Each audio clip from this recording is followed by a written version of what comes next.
All right, the U.S. Coast Guard is actively pursuing a third dark fleet oil tanker near Venezuela after President Trump seized a second tanker this weekend, disrupting illegal trade worth $8 billion. I did see that this is another ship that was basically operating in the black market, and so there's been a little bit of black market activity in the oil sector to go to sanctioned countries and to get them some oil, and they're getting that oil in order to avoid, the reforms that we think would make the countries a better place.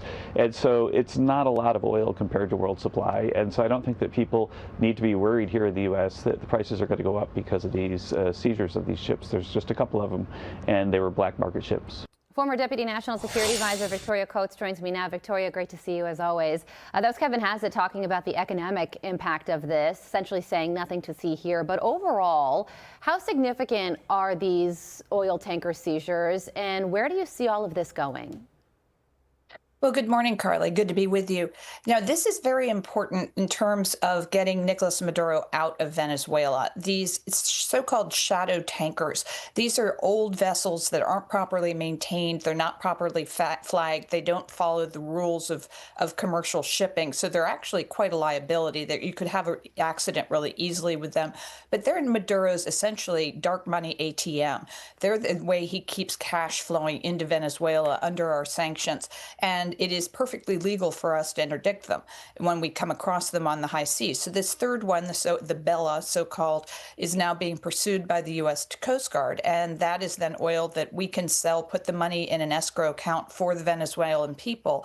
And as Kevin said, this is not a ton of oil in the grand scheme of things, and because of President Trump's great energy policies, we don't need that oil. That's just a slush fund for Maduro. So I think the sooner we cut it off, the better. Wall Street Journal has a piece out right now titled U.S. Oil Blockade of Venezuela Pushes Cuba Towards Collapse. The communist-ruled island was already suffering from food shortages, blackouts, and an exodus of people. Now it faces the loss of cheap oil from Nicolas Maduro. Do you think that's the ultimate goal here, Victoria, to collapse these anti-American regimes, first in Venezuela and then second, much closer to home, in Cuba? I think they're all related, Carly, and I throw Nicaragua into that club as well. We've had some really positive trends in Latin America for the United States. We've just had President-elect Cast in Chile. We have President Milei in Argentina. These are very pro-American, reform-minded presidents of these countries that can help us with everything from drugs to immigration. They can help us repatriate supply chains here into our own hemisphere. But yes, remember, Cuba, right off the shores of Florida, so close to the United States, has been a hostile regime for more than 50 years. To have now this pressure being put on Cuba, which is dependent first on Russia, but then also on Venezuela, to have that change would be an incredibly good thing for the United States. And we have to remember that our Secretary of State, Marco Rubio, is of Cuban descent. I know this is of great interest to him. Right. That's a great point there on Marco Rubio and his personal interests when it comes to Cuba.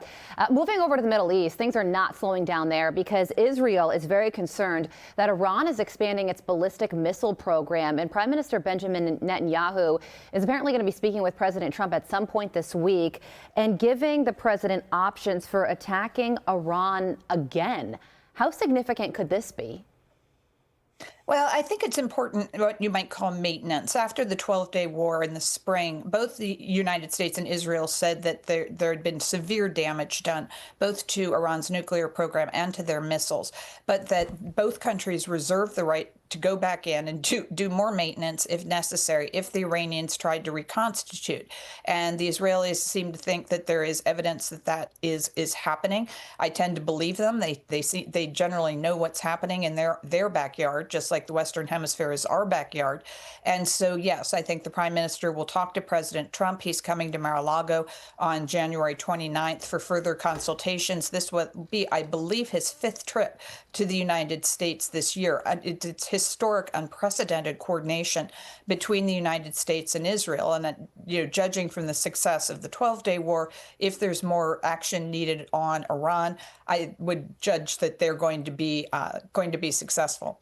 Former Deputy National Security Advisor Victoria Coates, we thank you so much for joining us to break down both of these important topics. I'm Steve Ducey. I'm Brian Kilmeade. And I'm Ainsley Earhart. And click here to subscribe to the Fox News YouTube page to catch our hottest interviews and most compelling analysis.